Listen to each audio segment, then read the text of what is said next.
ঘটনা সম্পূর্ণ ঘটনা কালকে দুপুর 3টার দিক দিয়ে 2টার দিক দিয়ে কি হয়েছে আমরা জানি না। ওইখানে আমার স্বামীও ছিল না, আমার সন্তানও ছিল না। ওখানে কি সামান্য একটা ছোট বিষয় নিয়ে কি হয়েছে এইসব জানি না, কিন্তু ওরা রাত্রেবেলা এই কাজটা করছে। ওরা কারা? ওরা কারা? এই যে হারেজের ভাইয়ারা এরকম করছে। তো ওদের সাথে ঝগড়া দিনের বেলা রাত্রে বেলায় কাজটা হলো, তাহলে তো ওরাই করছে। কতগুলা গাছ কাটছে? কম করে 100-150 গাছ কাটছে। এটা ওরা যে করছে আপনারা কিভাবে বুঝলেন? আমরা এইভাবে বুঝলাম যে এই দিনের বেলায় এই ঘটনাটা, রাত্রে বেলায় কাজটা হয়েছে। দিনের বেলা কি ঘটনা ঘটছিল? দিনের বেলা ঘটনা আপনার এই যে সামান্য একটু বিষয় নিয়ে চাপাচাপি হয়েছে, কিন্তু এই বিষয়ে আমি জানি না। কিন্তু এখন আপনার কতগুলা গাছ ক্ষতি হয়েছে? 90 টাকা 100 গাছ হবে। 100 গাছ হবে। হ্যাঁ। এতে কত টাকা ক্ষতি হয়েছে? এই তো 80 থেকে 90 হাজার টাকা খরচ হয়েছে। এই যে এখন এই যে দেখেন, কালকে আমরা এই যে ক্ষেত নিরে সার দেওয়া হয়েছে। আপনি তাদের কি শাস্তি চাইবেন? সর্বোচ্চ শাস্তি যা হয়, আপনার ঘরে বিচারে যা হয় তাই শাস্তি দিবেন। আমার এই ক্ষতিগ্রস্ত আমি চাই। আমি সাতমারি আবিবাড়ি থাকি। আমার এই বাগানটা এখানে করছি। কালকে ওই হারেস জবদের ছেলে দুই ছেলে কি ঝগড়া হয়েছে না কি হয়েছে আমার ছোট ভাইয়ের সঙ্গে, আমি জানি না। আমি গাড়ি চালাই, আমি গাড়ি নিয়ে গেছিলাম গা। আজকে রাত্রে সকালবেলা আইছি, ভোরে আইছি, দিয়ে আমার এই গাছ কাটা। পরে রাস্তার লোকজনে রাত্রেবেলা 3:30টার দিকে আইসা এই শব্দ শুনে দৌড়ানি দিছে। তখন এরা দৌড়ে দিকেছে গা। আমার এই 100 গাছ, প্রত্যেকটা গাছের মধ্যে কলা ছড়ি, কলা এতটুকু বড় বড় হয়ে গেছে। আমার এত টাকা ক্ষতি করছে।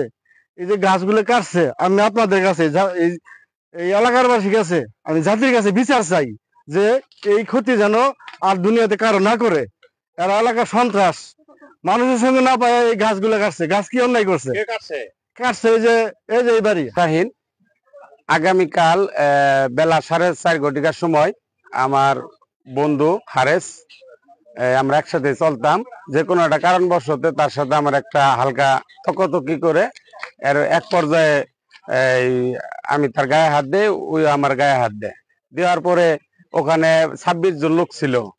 এই হাবিবর বাবুর্চি ছিল, তারপরে 2 জন মহিলা ছিল, আনো ছিল, কেনন বউ ছিল, সুলতান ছিল, তারপরে এই নয়ন ছিল। এদের সামনে ওর দোকান ওই নিজে বাড়ি মেরে ভাঙ্গা আর রেক ফালাই দিয়া বলে যে আমি তার দোকান থেকে এই 1.5 লাখ টাকা নিয়ে আইছি। এইটা বইলা উনি শেরপুর সদরে যায় পুলিশ নিয়ে আইছে। এক গাড়ি পুলিশ নিয়ে আনির পরে দারোগা বলে গেছে যে এই আমি আমলিগ করি, ওই বিএমপি করে। তখন জনগণ বলছে না, এরা দুজনই আমলিগের সাপোর্টার। তখন দারোগা বলছে যে আপনারা ই করেন, এই আপোষ হয়ে যান গা, সময় দিয়ে গেছে একটা। আমরা ভাবছি আমাদের এখানে একটা বিএনপির একটা বড় অনুষ্ঠান, তো এইটা শেষ হলে নেতাকর্মীরা আমরা পরের দিন বসবো, আগামীকালকে বসার কথা। এই হঠাৎ করে রাত্রে এই হাবিজুর উনি ঢাকা থেকে আসছে জ্বর বাইরের গায়ে হাত দিছি। এটা রাগ কইরা ওই লোকজন ভাড়া কইরা রাত্রে এই 3:30টার দিক দিয়া এই যে আমার বড় ভাইয়ের বাগানটা এইভাবে কি করছে, প্রত্যেকটা গাছে ছড়িয়ে আছে। তারপরে আমার এক মেজু ভাই প্রতিবন্ধী, ও একটা দোকান করে, মুদির দোকান, ওইখানে রাত্রে কোবায় ভাঙচুর করে সিগারেট আরো টাকা পয়সা, আর আমার ভাইয়ের বাইস্তের জমিনে টাকা রাখছিল, স্টেম আছে, টাকা নিয়ে নিছে। আর আমারে এই ফেসবুকে বিভিন্ন ধরনের এই কথা বইলে আমার এই করতেছে মানুষের কাছে আমি ভুয়া সাংবাদিক। তারপরে এই আমি দিনে সাংবাদিক করি, রাত্রে আমি ডাকাতি করি, আমার একটা প্রাইভেট কার আছে, লাইসেন্স নাই, এটা দিয়ে ডাকা যায়, ডাকাতি করি, এই সমস্ত ফেসবুকে স্ট্যাটাস দিতেছে। আমার ঢাকা প্রেস ক্লাবের প্রত্যয়ন পত্র, এটা আমার প্রত্যয়ন পত্র ঢাকা প্রেস ক্লাবের। আর এটা হচ্ছে আমার ঢাকা প্রেস ক্লাবের আইডি কার্ড। আর এটা হচ্ছে রূপবাণী পত্রিকা, শেরপুরের জেলা প্রতিনিধি আমি।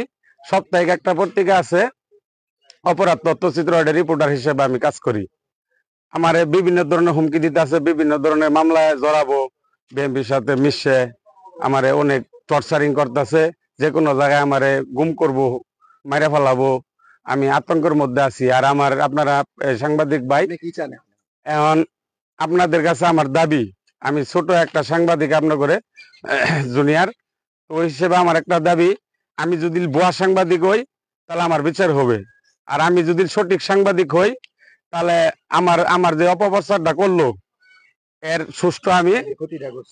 সুষ্ঠু বিচার চাই। এবং আমার ভাইয়ের যে ক্ষতিটা করছে, আমার আরেক প্রতিবন্ধী ভাইয়ের দোকানপাট যে ক্ষতি করছে, এটা আমি প্রশাসনের কাছে সূক্ষ্ম বিচার চাই।